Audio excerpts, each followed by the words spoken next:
Oi, tudo bom? Fala aqui o professor Rodrigo Cavazzini. Estou gravando esse vídeo para tratar de aspectos introdutórios sobre os esportes e atividades ao ar livre. Nesse sentido, esse vídeo ele vai abordar aspectos relacionados às características, à expressividade, o interesse e potencialidades, as competências e também possibilidades, e chegando em considerações finais nessa apresentação.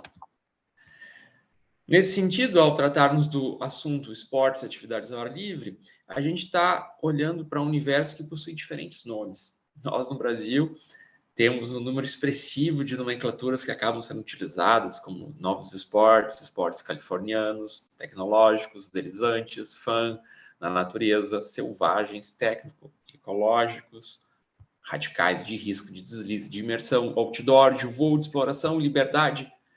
Muitos nomes. Sim, a gente acaba tendo uma riqueza de nomenclaturas em uso no Brasil e que se soma a outras nomenclaturas também, como atividades físicas de aventura, atividades físicas de aventura na natureza. Esse nome aqui tem já mais de década que foi proposto por professores lá na Espanha. E também nos últimos anos tem colegas que têm utilizado essa nomenclatura de práticas corporais de aventura na natureza. Se a gente for olhar no contexto internacional, são esses três nomes aqui os mais presentes em trabalhos acadêmicos, com quem pratica essas atividades, em empresas. Vou colocar um termo que os norte-americanos adoram, a indústria outdoor. Usa muito essa ideia de outdoor adventure, outdoor recreation, outdoor activities. Aventura ao ar livre, recreação ao ar livre ou simplesmente atividades ao ar livre. Essa aqui, quem sabe, seja a forma mais usada do mundo. Pois é, essas atividades, elas têm, enquanto um boom no mundo, lá para 1850, e aqui a gente pode pegar a canoagem lá na Inglaterra, quando ela começou a se popularizar. No Brasil, um tanto depois, dá para a gente ter, assim, aproximadamente lá pela década de 1970, pegando, por exemplo, o Rio de Janeiro, quando se começou e se ampliou o número de pessoas praticando voo livre e asa delta, em seguida também surf, skate e tudo mais. No estado do Rio Grande do Sul, mais ou menos 1990, e aqui a gente pode pegar o exemplo da prática de rafting. Foi a partir de 92, 95 que a prática de rafting começou a se tornar mais presente aqui no estado, tá? Bom, quando a gente fala em esportes e atividades ao ar livre, sem sombra de dúvidas, a gente tem uma expansão de quem pratica e de quem tem interesse. Dessas atividades que são marcadas pelo contato com a natureza. A gente pode olhar aqui para essa imagem do Parque Nacional de Yosemite, que fica na Califórnia, Estados Unidos. Sim, contato com a natureza é o que a gente consegue ter na maior prática dessas atividades. Atividades essas que têm várias potencialidades, que a gente vai poder conversar sobre essas no semestre inteiro. E que também se faz o uso de forças da natureza, como o vento, a gravidade, e que são marcadas, muitas vezes, isso é explorado pela área do turismo, e bastante, pela questão da satisfação, emoção e diversão, ou seja, é legal fazer esse tipo de atividade, eu curto, eu me divirto. Aquela ideia de hang loose, adrenalina, é uma das características dessas atividades, porém, não é a mais importante. A gente tem a imprevisibilidade e a presença de riscos subjetivos e reais como características que eu vou destacar em especial no nosso semestre, sendo muito importantes, quem sabe essenciais ao êxito, da prática dessas atividades. Se a gente segue essa ideia, ao falar enquanto esportes e atividades ao ar livre, essas práticas elas acabam sendo desenvolvidas com diferentes finalidades, às vezes com intuito recreativo, às vezes com intuito turístico, também educacional, também terapêutico e competitivo, sim. Às vezes são pessoas que simplesmente querem curtir uma trilha, às vezes isso é feito no contexto de atividades de turismo por empresas, operadoras de turismo, muitas vezes são em projetos esportivos educacionais, de surf, de vela, de canoagem, e também isso acaba sendo desenvolvido também em contexto terapêutico. A gente também tem pessoas que utilizam esse mundo de esportes e atividades ao ar livre com o intuito de possibilitar o desenvolvimento de atividades terapêuticas. Aqui a gente pode pensar, como enquanto exemplo, as propostas olhadas para esse mundo da aventura e que disponibilizam, permitem com que pessoas com deficiência, por exemplo, cadeirantes, possam ter uma experiência diferenciada numa aula de canoagem. E por fim também, não menos importante, o universo competitivo. A gente pode pegar aqui enquanto exemplo as competições de mountain bike, de vela, de canoagem, de skate, de surf. Seguindo ainda e pensando um pouco sobre, continuando essa conversa sobre esportes e atividades ao ar livre, sem sombra de dúvidas, a gente tem a característica da expressividade como sendo muito marcante. Quando a gente fala em esportes, em atividades que acontecem ao ar livre, a gente tem um número bem expressivo de atividades que acontecem na terra. Ciclismo é um exemplo. Na água, canoagem é um exemplo. Na altura, a gente pode pegar o slackline. E essas atividades, elas são dezenas, até mesmo centenas de práticas. Ou seja, ao estarmos discutindo, ao estarmos no semestre focando nessas práticas, nós estamos olhando para um universo em que as possibilidades são bem amplas. Estamos tratando de centenas de práticas corporais. Ainda, essas atividades elas são desenvolvidas em diferentes contextos, como um grupo que busca uma pessoa, uma dupla que busca a prática individualizada, independente dessas atividades, ou ainda aulas individualizadas, uma aula personalizada de ciclismo, por exemplo, aquilo que é desenvolvido em centros de treinamento e academias, como uma aula de corrida em trilha, clubes esportivos, como os de vela, escolas e universidades, sim, nós, contexto universitário, também o contexto escolar, pela área do turismo, em projetos de inclusão social. O Brasil é referência ao se pensar esportes, natureza e inclusão social. E também de caráter utilitário, que quando se pega, por exemplo, uma bicicleta e se pedala, não para curtir, não para competir, não para lazer, mas para ir do ponto A para o ponto B. Por exemplo, ir de casa para a universidade. E quando a gente está conversando sobre esportes, atividades ao ar livre, ela é interessante, é necessário a gente estar atento ao fato de que essas atividades, de fato, despertam interesse. E sim, possuem várias potencialidades.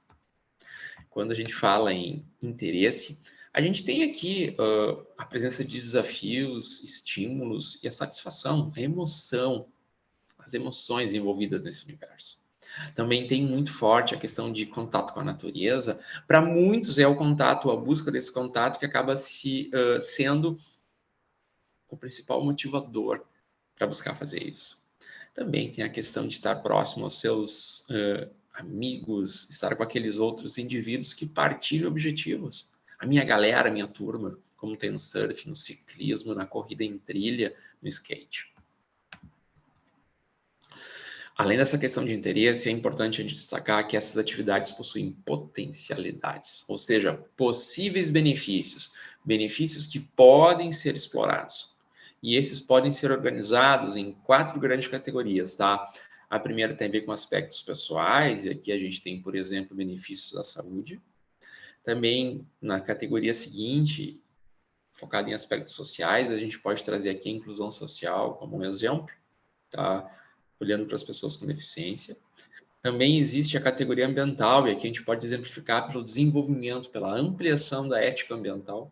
A gente só vai se preocupar com o planeta se a gente tiver contato com ambientes naturais desse planeta. E, claro, não menos importante, as potencialidades econômicas, como aquelas relacionadas à geração de renda, geração de empregos. Agora, um ponto, e isso é importante a gente ter atenção, e o nosso semestre inteiro a gente vai estar de olho, é o fato de que para eu curtir esses esportes, para eu explorar essas potencialidades, algo é necessário, tá? E quando a gente pensa em potencialidades, a gente está de olho na questão de competências. E aqui a gente tem, de maneira bem simples, aquelas habilidades, conhecimentos, atitudes que, por exemplo, tem a ver com o mundo dos esportes. Para eu poder curtir ciclismo, eu tenho que conseguir pedalar uma bicicleta. Mas vai bem além disso, a gente também tem um conjunto de aspectos ligados à liderança. De maneira bem simples, trabalhar em equipe. Eu liderar, em alguns momentos, eu ser liderado também. Também, pessoal, a gente tem competências relacionadas à área ambiental. E aqui a gente já está trazendo desde o primeiro encontro no semestre, desde esses primeiros momentos da nossa disciplina, a atenção à área da educação ambiental. E, por fim, essas competências, a gente tem a atenção enquanto aspectos da segurança. Me refiro aqui à gestão de riscos. Quando a gente trata de esportes, atividades ao ar livre, a gente tem um conjunto de questões específicas, as quais geram a demanda por processos estruturados e específicos de gestão de riscos. Sim, para eu poder curtir uma trilha, essas competências, esse quarteto de competências esportivas, de liderança, ambientais e de gestão de riscos, são essenciais. Indo para a questão além de competências, mas pensando agora o aspecto possibilidades. Essas atividades tanto podem ser pensadas e realizadas no contexto independente, individual, ou também enquanto para um olhar de atuação profissional, tá? E aqui de maneira bem simples, quando a gente pensa em possibilidades para esse mundo de esportes e atividades ao ar livre, por exemplo, uma prática eu comigo mesmo, individual, curtir uma praia em Porto Alegre, curtir uma praia e dar uma banda, ciclismo aqui, ciclismo lá, andar de bicicleta, assim como também andar de stand-up paddle, SUP, no Guaíba, na praia. Sim, eu sozinho praticando esporte. Pode ser uma prática que ocorra de maneira independente, mas também pode ser com amigos, um grupo que vai praticar corrida de trilha em morros de Porto Alegre ou trail running. Pode. E essa prática independente também pode ser com os meus colegas de colégio, de estudo, de trabalho de universidade. E a gente pode pensar em acampamento, a gente pode pensar em mountain bike, MTB, na Serra Gaúcha. E também um exemplo que é bem recorrente para nós é quando se está com familiares e se busca realizar uma trilha, por exemplo, em praias, em morros, em Santa Catarina. Sim, esses esportes, essas atividades ao ar livre podem acontecer de maneira independente. Uma pessoa ou um grupo que busca desenvolver, que busca praticar essas atividades. E, claro, a gente também tem que ter atenção ao fato de que essas atividades também são um campo de atuação profissional. Treinamento físico especializado, do tipo, por exemplo, surfar após os 30 a 40 anos. Sim, precisa muito ter a atenção de quem trabalha com treinamento físico, exatamente porque essa pessoa que vai querer continuar surfando e chegou nos seus 30, 40, 50, daí em diante, vai precisar em muito ter um treinamento físico específico àquelas demandas. Mas a gente também tem aulas personalizadas e cursos de formação, por exemplo, um workshop de ciclismo. A gente pode também pegar o exemplo enquanto escolas de esporte, de surf, de skate, de escalada.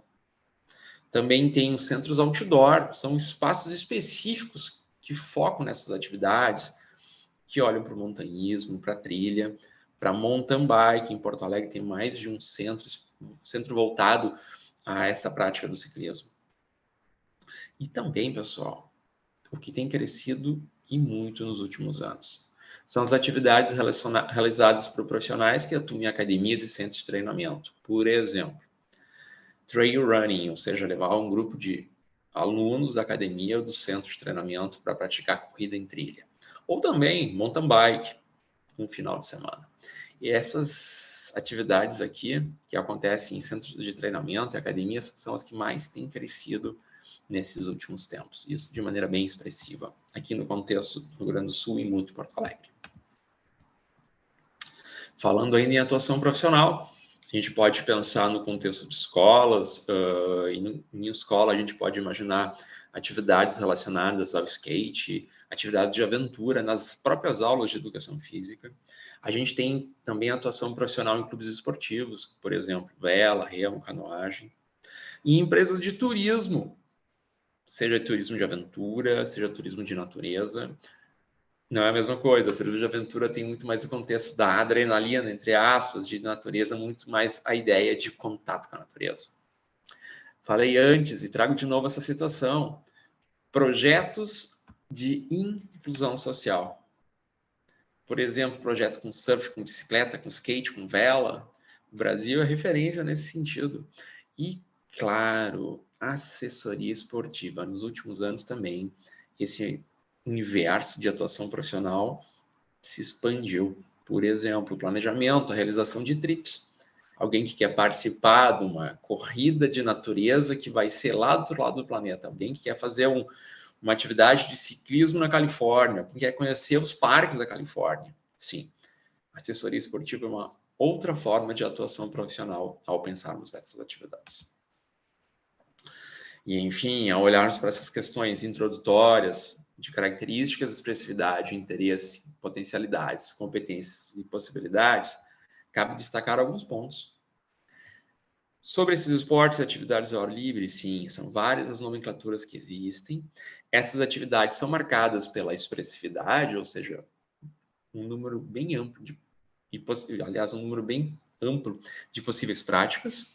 A gente também tem aqui o interesse marcante da população e essas potencialidades, ou seja, os possíveis benefícios.